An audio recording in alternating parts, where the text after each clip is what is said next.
sagu lagi, Wak. Jadi, Wak, punya cerita hari ni kita pergi ke tempat makcik kita yang membuat sagu, Wak, ya.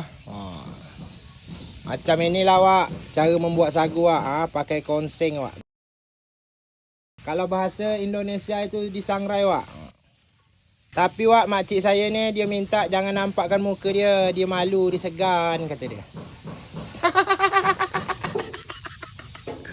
Ini, Wak, sagu yang lagi mantah, Wak. Belum lagi disangrai ni, Wak. Belum disangrai ni, Wak. Ini belum siap, Wak. Belum siap ni. Belum disangrai juga ni, Wak. Ini sagu mantah ni, Wak. Ini sagu mantah. Kalau nak buat lempeng, ini sagu dia, Wak. Ini sagu mantah juga, Wak. Jadi, Wak, ini, Wak, sagu yang sudah masak, Wak. Belinyang ni, Wak. Boleh test dulu, Wak. Rangup ni.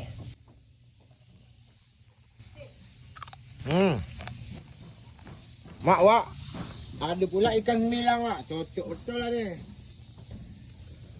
Nangkup dulu, Wak.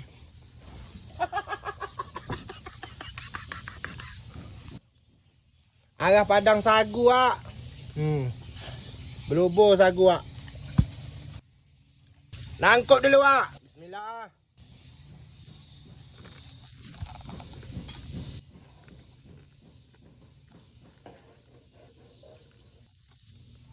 Sembilang pula lawan, Mak.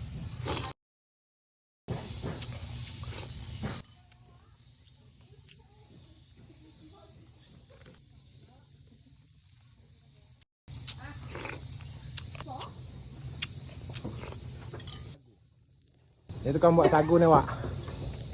Itu seorang, Wak.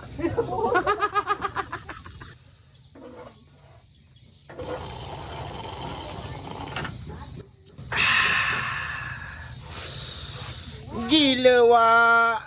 Menyala, Wak.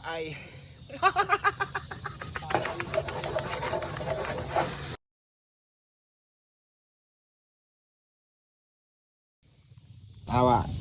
Ini gobak ni, cocok emang lawan udang masak rendang.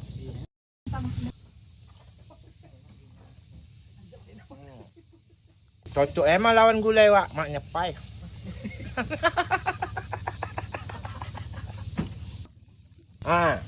Ini sagu lemak. Lagi hangat. Ini sagu rendang.